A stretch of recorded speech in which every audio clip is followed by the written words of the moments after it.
Sa panahon ngayon, marami ng kabataan ang hindi gaanong napapahalagahan ang tamang paggamit ng wika.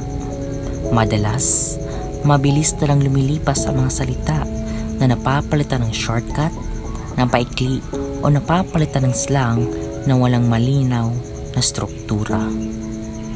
Dahil dito, unti-unting nawawala ang lalim, saysay at pagkakaunawa sa kung paano binubuo ang isang malinaw na pangungusap.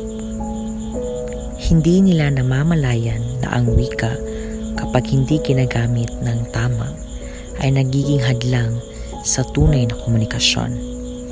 At dito nagmumula ang pangangailangan na balikan at unawain ang pundasyon ng wika. Dito pumapasok ang transformational grammar na isang teoryang nagtuturo na ang bawat pangungusap ay may kaayusan, may anyo at may prosesong pinagdadaanan bago ito makapaghatid ng malinaw na kahulugan.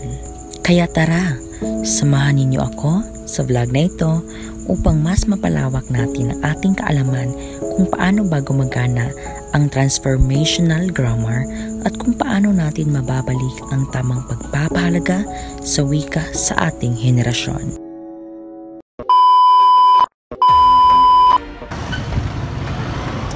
Hi mga ga! Isang magandang araw sa inyong lahat. Ako nga pala yung Ginoong Rafi G. Dalyatan, isang estudyante dito sa Universidad ng Mindanao.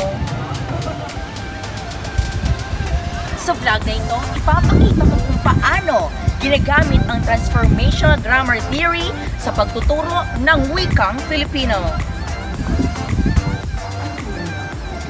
Tara, samahan niyo ko sa isang mini demo na nagpapakita kung paano nagbabago ang anyo ng mga pangungusap ayon sa struktura at kahulugan. Ang transformational grammar theory ay ipinakilala ni Noam Chomsky. Ayon dito, may dalawang antas ng wika. Una, surface structure at pangalawa, deep structure.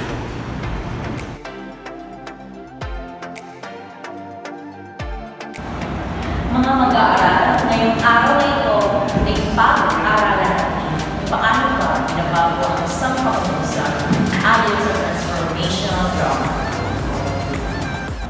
Magandang araw mga bata, ngayong araw na ito ay tatalakayin ko kung paano ba binabago ang isang pangungusap gamit ang deep structure.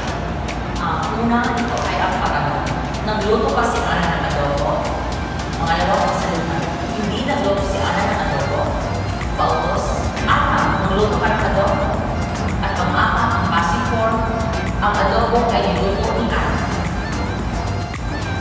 Napansin niyo ba, iisa lang ang ito upang deep meaning ng isang pangungusap. Pero nagbabago ang surface structure depende sa anyo ng pangungusap o depende sa layunin ng isang pangungusap. Teacher, maaari po bang magbago ang ayos ng pangungusap, ngunit pareho ang kahulugan? Tama, kaya mas mahalagang matutunan ito upang maging mas malikhain at malinaw ang paggamit ng wikang Filipino. Ngayon, subukan rin naman ang paggawa ng isang pangungusap gamit ang deep structure na may tanong, pasalungan at pautos.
Magaling, kaya sa ganitong paraan nakikita makikita natin kung paano binabago ng transformational grammar ang struktura ng wika upang ipahayag ang damdamin at layunin ng isang pangungusap.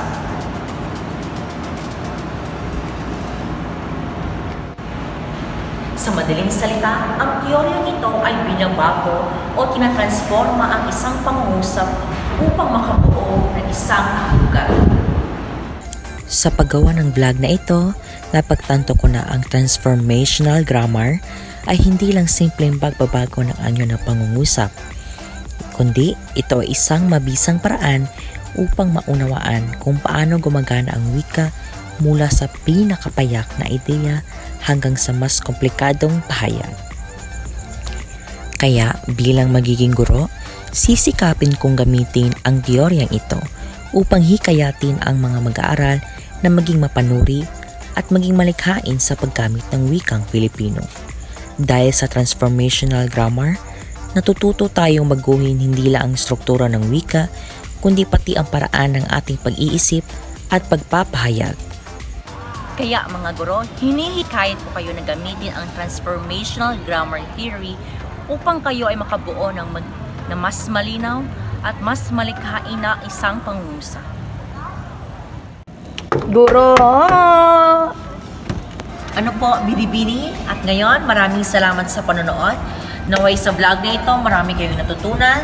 At ito nga pala ang inyong ginoong Rapid Chita Liata. At ito ang aking teorya sa action.